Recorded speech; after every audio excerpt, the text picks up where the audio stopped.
राज्याच्या उपमुख्यमंत्री आणि आपल्या सगळ्यांच्या नेत्या आदरणीय सुनेत्राताई,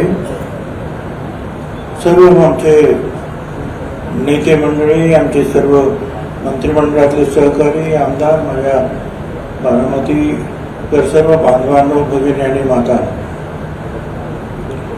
निवडणुकाला तुम्ही अनेक लढलेले आहात,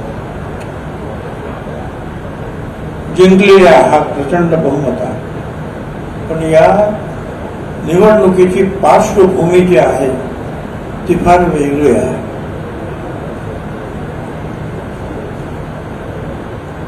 अजितदादा आजही मंत्रिमंडळात मंत्रालयात गेलं की असं वाटतं की अजितदादा इथून तिथून येतील किंवा ऑफिसमध्ये भेटतील. बारामतीमध्ये आज उतरल्यानंतर दादा नाहीत अशी बारामती मनाला फार अजूनही चटका लावून जाते.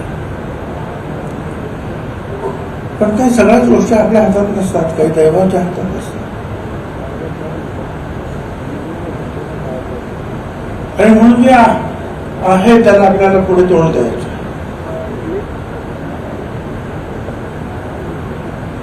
ही जी निवडणूक खरं म्हणजे निवडणूक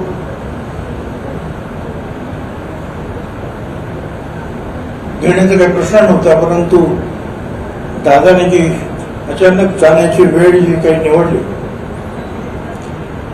आणि त्याच्यामुळे ही निवडणूक. आणि आपण सगळ्यांनी,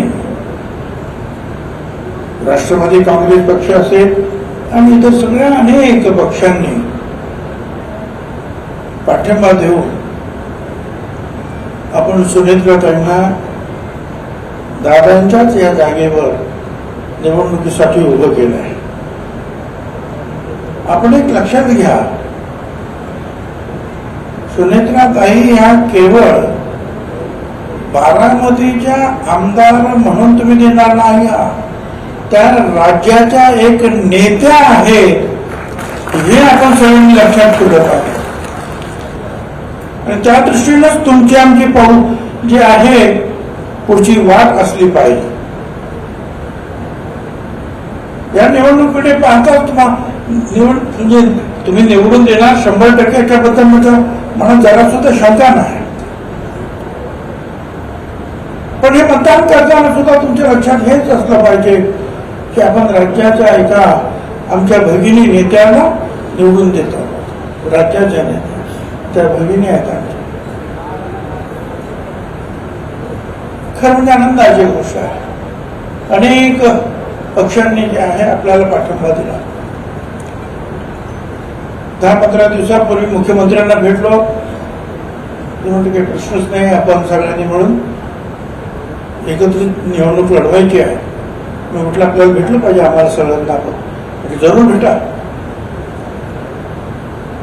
स्वतः काल सुद्धा त्याच्या अगोदर सुद्धा मुख्यमंत्र्यांनी एक आवाहन केलं, एक भावनिक आवाहन की ही निवडणुकीची पार्श्वभूमी वेगळी आहे आणि म्हणून ही निवडणूक बिनविरोध झाली पाहिजे. याच्या अगोदर सुद्धा असे काही प्रसंग महाराष्ट्रामध्ये जेव्हा आले तेव्हा सगळ्यांनी अतिशय समंजसपणा दाखवलेला आहे. आणि तोच समंजसपणा आज महाराष्ट्रातील अनेक पक्ष जे आहेत आणि नेते जे आहेत ते दाखवत आहेत. मुख्यमंत्र्यांनी पाठिंबा दिला,